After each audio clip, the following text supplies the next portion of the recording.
नमस्कार। बहुत स्वागत है आप सभी दर्शकों का वर्ष 2025 के प्रथम चंद्र ग्रहण के इस वीडियो में। वर्ष 2025 का पहला चंद्र ग्रहण 14 मार्च को लगने जा रहा है। 14 मार्च को होलिका दहन वाले दिन चंद्र ग्रहण लगेगा। ये चंद्र ग्रहण फाल्गुन मास की पूर्णिमा तिथि पर लगेगा। भारतीय समय के अनुसार ये ग्रहण प्रातः 10:41 पर आरंभ होकर बाद दोपहर 2:18 पर समाप्त होगा।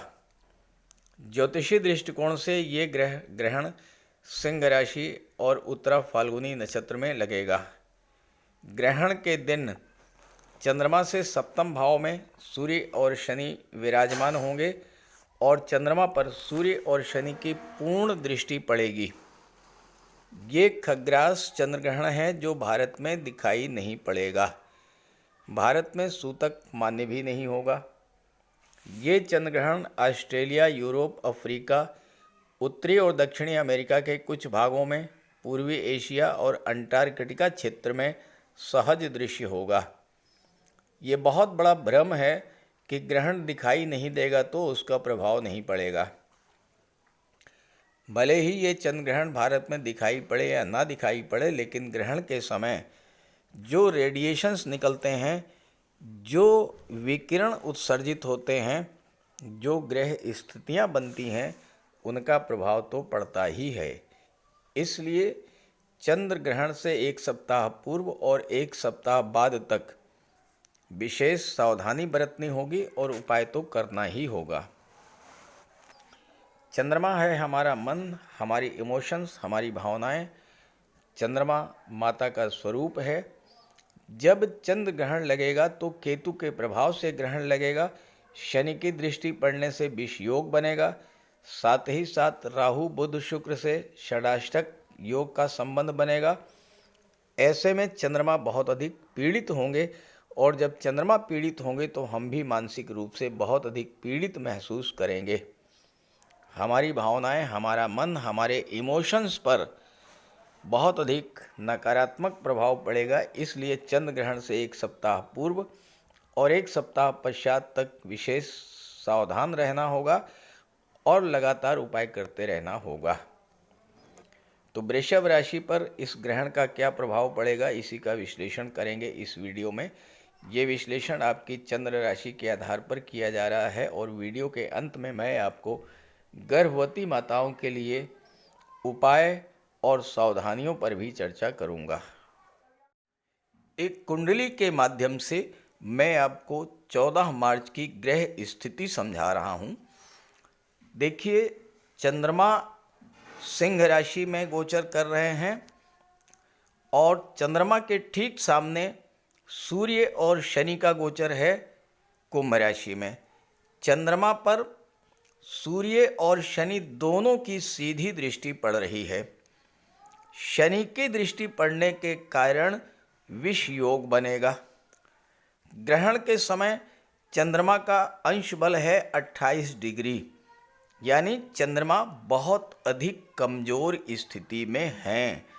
देखिए, जो अंश बल है उसको आप यूं समझें कि ये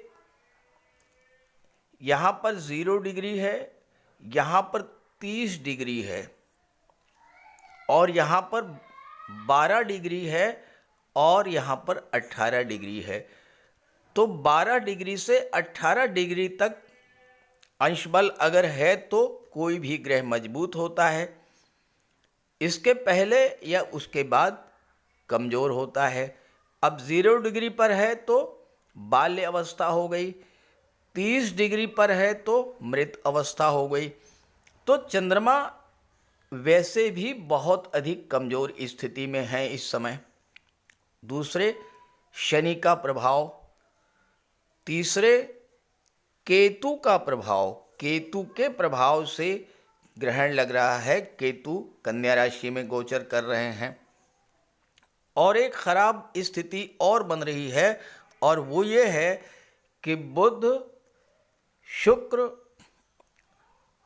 और राहु, इनसे षटाष्टक योग बन रहा है। देखिए, चंद्रमा सिंह राशि में है, बुध शुक्र राहु मीन राशि में है, 6-8 का संबंध बन रहा है। इस वजह से भी चंद्रमा और अधिक पीड़ित होंगे। तो आइए अब समझते हैं कि इसका क्या प्रभाव पड़ेगा। तो यह है वृषभ राशि के जातकों की कुंडली।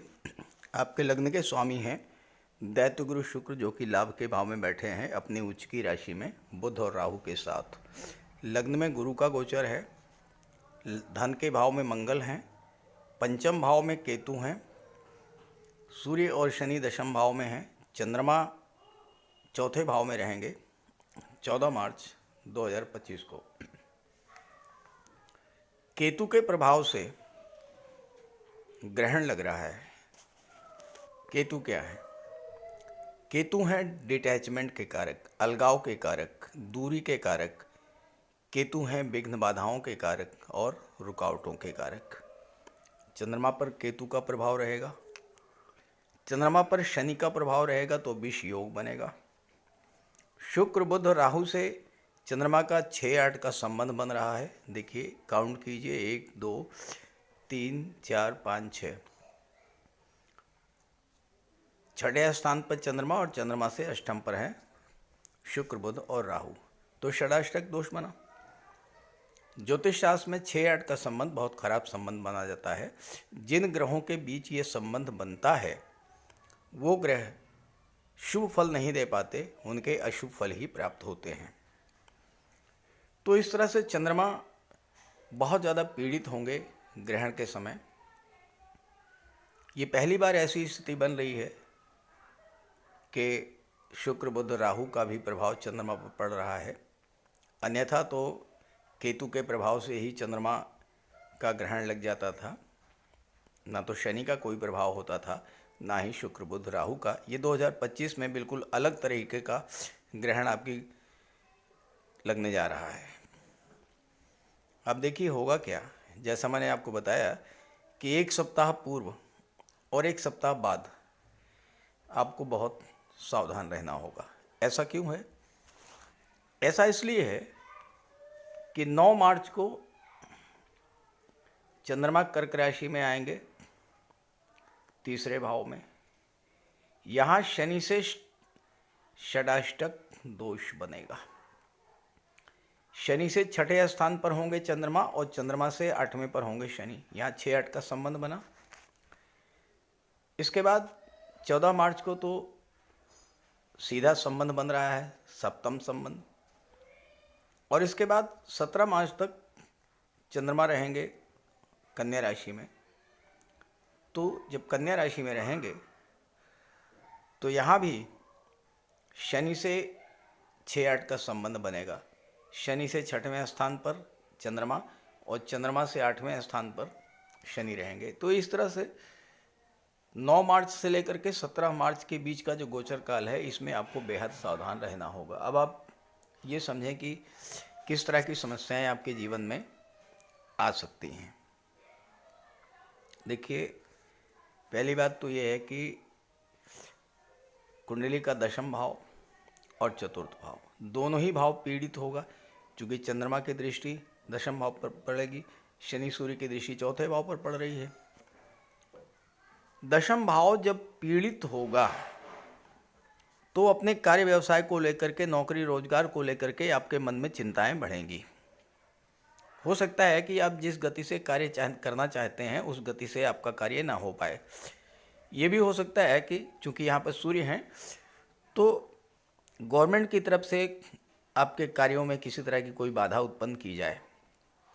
कोई आपका ऐसा कार्य जो गवर्नमेंट के अधिकारियों से बनना है, हो सकता है कि इस समय वो कार्य आपका ना बन पाए। तो आपको बिल्कुल भी परेशान नहीं होना है, मन को बिल्कुल शांत रखना है। जिस गति से आपका कार्य चल रहा है उस गति से चलने देना है। बहुत ज़्यादा हाथ पैर मारने की कोई आवश्यकता नहीं है, क्योंकि 17 मार्च के बाद स्थितियां बदल जाएंगी जब चंद्रमा राशि परिवर्तन करके तुला राशि में आ जाएंगे। तो तब तक धैर्य धारण कीजिए, भगवान भोले शंकर की आराधना करते रहिएगा, कोई समस्या नहीं आएगी। अब शुक्र बुध राहु से षडाष्टक दोष बनेगा तो आपकी इनकम पर असर पड़ेगा। हो सकता है कि आपका पैसा जो आपको मिलना चाहिए था वो टाइम से ना मिल पाए। बुध से चंद्रमा का षडाष्टक दोष बन रहा है और बुध धन भाव के स्वामी हैं, पंचम के स्वामी हैं। दूसरा भाव जो होता है ये निवेश का होता है। कोई निवेश आपको इस समय नहीं करना है जल्दबाजी में। पंचम भाव शेयर मार्केट का होता है, शेयर मार्केट में भी आपको निवेश करने से बचना होगा। और जुआ सट्टा लॉटरी इनसे तो बिल्कुल ही दूर रहना होगा, क्योंकि बहुत बड़ा धन हानि आपको हो सकती है अगर आपने जुए सट्टे या लॉटरी में पैसा लगाया, क्योंकि स्थितियाँ आपके अनुकूल इस समय नहीं हैं। चंद्रमा तीसरे भाव के स्वामी होकर के पीड़ित हो रहे हैं चौथे भाव में। तीसरा भाव छोटे भाई बहनों का होता है, तो भाई बहनों से आप अपने रिलेशंस को बना करके रखिएगा और यात्राएं करने से बचिएगा। कम से कम 9 मार्च से 17 मार्च के बीच में कोई यात्रा करने से बचिएगा। अगर करना ही पड़े तो बहुत ध्यान से यात्रा कीजिएगा, क्योंकि यात्रा में स्वास्थ्य खराब हो सकता है, धन हानि हो सकती है, या फिर कोई मूल्यवान वस्तु चोरी हो सकती है, क्योंकि राहु से चंद्रमा का 6-8 का संबंध बन रहा है। जैसे ही ग्रहण समाप्त होगा 17 मार्च के बाद स्थितियों में परिवर्तन आ जाएगा।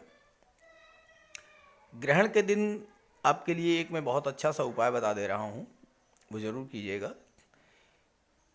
थोड़े से चावल लेकर के, जितनी भी आपकी इच्छा हो, जितनी आपकी क्षमता हो, कच्चे चावल लेकर के शिव मंदिर में जाइएगा।